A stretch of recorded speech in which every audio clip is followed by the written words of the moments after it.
ரொம்ப ரொம்ப கேர்ஃபுல்லா கும்பராசி அன்பர்கள் வந்து இப்ப ஏதோ ஒரு சொத்த வச்சு ஒரு பெரிய லோன் வாங்கலாம்.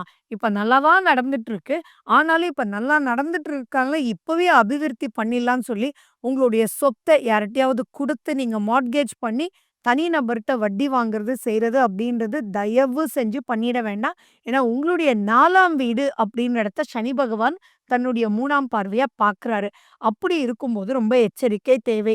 அதே மாரி உங்க குழந்தைங்களோட சில ஃப்ரிக்ஷன்ஸ் வர்றதுக்கு உண்டான வாய்ப்புகளும் இருக்கு. மறைமுக எதிரிகள் ரொம்பவே இருக்க வாய்ப்புகள் இருக்கு. ஸோ அதுலலாம் ரொம்ப ரொம்ப எச்சரிக்கையா இருக்கணும். அதே மாரி ஆசைகள் தூண்டி விட்டுருவாங்க. யாரு உங்க குழந்தைங்க, உங்க ஹஸ்பண்ட் அண்ட் ஒய்ஃப்னா தட் இஸ் லைஃப் பார்ட்னர்வே பார்த்தீங்கன்னா, "இது கூட பண்ணக்கூடாதா? இது கூட வைக்கக்கூடாதா? இது பண்ணுங்க" அப்படின்னு சொல்லிட்டு அந்த ஆசைகள தூண்டி விட்டு, அதனால பெரிய லெவல்ல மாட்றதுக்கு வாய்ப்புகள் இருக்கு. யார் குடும்பத்தாராக இருந்தாலும் ஆசைகள தூண்டும்போது, தேவையா, தேவையா, தேவையான்னு யோசிக்காம, தயவு செஞ்சு நீங்க இன்வெஸ்ட் பண்ணிட வேண்டாம். அது ரொம்ப பெரிய ப்ராப்ளத்துக்குள்ள மாட்டிக்குவீங்க. மத்தவங்க நம்புதல் அப்படின்றது வேண்டவே வேண்டாம்.